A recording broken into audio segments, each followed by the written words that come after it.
আসসালামু আলাইকুম বন্ধুরা। আজকে আমার প্রাণের শহর নরসিংদীতে অনেকদিন পরে আমরা বন্ধুবান্ধব মিলে আমাদের নরসিংদীর যে ডিমহরের পার্ক সেটি দেখার জন্য আমরা চলে গেলাম গাজীপুর থেকে নরসিংদী। তবে দেখা যাওয়ার পরে আমরা এখন টিকিট কাটবো। টিকিট কাটার জন্য আমি চলে গেলাম টিকিট কাউন্টারে। সেখান থেকে 3টি টিকিট নিলাম, যেহেতু আমি তামিম ইমরান 3জন গিয়েছিলাম। তবে প্রতিটি পিস টিকিট দাম ছিল 350 টাকা। তো আমরা টিকিটটি নিয়ে নিলাম। টিকিটটি নিয়ে আপনারা দেখছেন যে আমি ভিতরে ডিমহলি পার্কের ভিতরে ঢুকতেছি।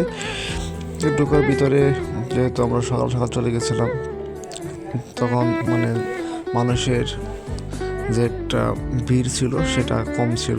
যেহেতু বেলা বাড়ার সাথে সাথে মানুষ প্রচুর পরিমাণ মানুষ ডিমহলি পার্কের ভিতরে আসতেছে। তবে আমরা সরাসরি একটি খালি মাঠে চলে গেলাম।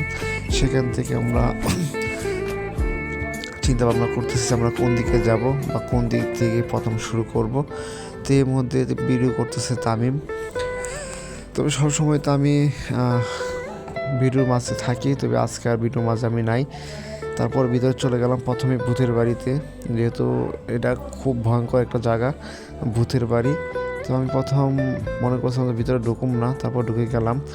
এরপর আছে যে আমাদের হিমালয় পর্বত, যেটি একটা বরফের পাহাড় বলা হয়, সেটি দেখার জন্য চলে গেলাম ওই দিকে।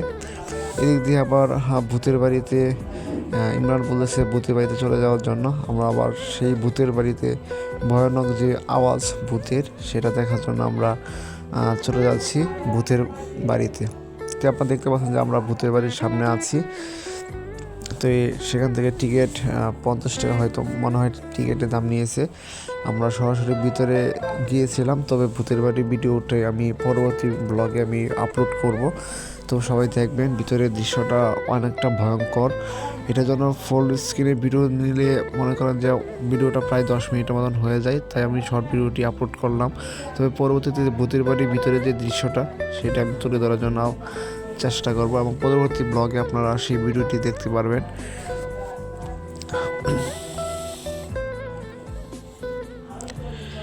তবে আমরা এক পর্যায়ে ভূতের বাড়ির ভিতরে ঢুকে গেলাম। তবে সেই ভিডিওটি আমার কাছে নাই এখন, যেহেতু সেই ভিডিওটি আমি পরবর্তী ব্লগে আপলোড করব। ডিমহলি পার্ক এমন একটি জায়গা যেটা ভিতরে অনেক ভালো একটা দেখার মতন একটা সৌন্দর্য, যেটি আপনারা না গেলে বুঝতেই পারবেন না। তবে এই দিক দিয়ে আমরা অনেকক্ষণ ঘোরাঘুরি করলাম।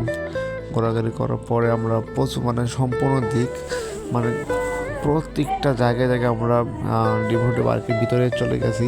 যেমন কোনো জায়গা নেই যে আমরা না যাই, তো সব জায়গাতে আমরা চলে গেলাম। এদিক দিয়ে আপনারা দেখতেছেন যে নতুন যে একটি জায়গা হয়েছে সেটার মধ্যে আমরা আছি এখন। আপনারা দেখছেন যে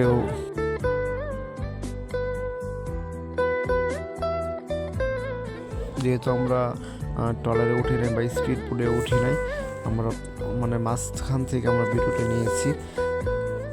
তো ভিতরের দৃশ্যটা আপনারা যদি না যান তাহলে হয়তো বুঝতে পারবেন না যে ভিতরে কিরকম সুন্দর একটি জায়গা ডিমহলি পার্কের ভিতরে। আপনারা দেখতে পাচ্ছেন যে ওই প্রান্তে একটি কুমির দাঁড়িয়ে আছে।